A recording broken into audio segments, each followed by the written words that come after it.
ज्याला सर्व जण आपण भारतीय समजतोय अशा पद्धतीने एक वेगळ्या पद्धतीने संविधान देऊन खऱ्या अर्थाने या देशाला एक वेगळा आयाम देणारे बोधिसत्व डॉक्टर बाबासाहेब आंबेडकर यांच्या प्रतिमाना त्रिवार वंदन करून आज या इथं आपण मातोश्री रमाईंची जयंती साजरी करत आहोत.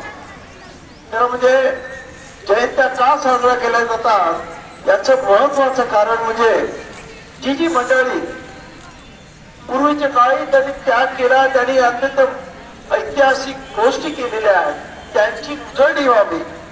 आणि जो इतिहास विसरतो तो इतिहास घडू शकत नाही असं बाबासाहेब सांगितलं. आणि त्यामुळं खऱ्या अर्थाने ह्या इतिहासाची उजळणी व्हावी आणि नव्या पिढीला तो इतिहास कळायला पाहिजे यासाठी म्हणून आज अशा पद्धतीने आपण थोरा मोठ्याच्या जयंत्या साजरा करत असतो. आणि त्याचाच परिपाक म्हणून आपण आज मातोश्री रमाईंची जयंती साजरी करतो.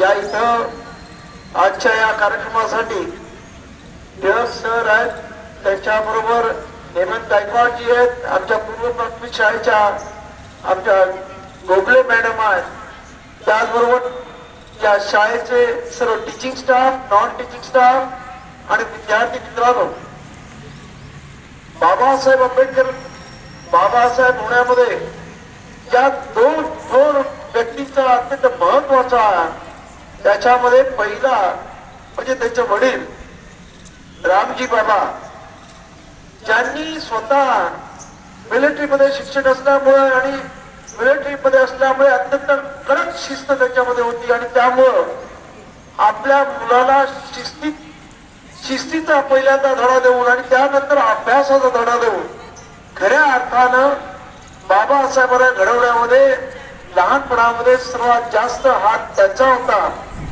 पण त्यानंतर आपण पाहतो की त्यांचं आपत्काली झाल्या निधनानंतर खऱ्या अर्थानं जर बाबासाहेबांना जर कोणी साथ दिली असेल तर ते माता रमाईने दिली.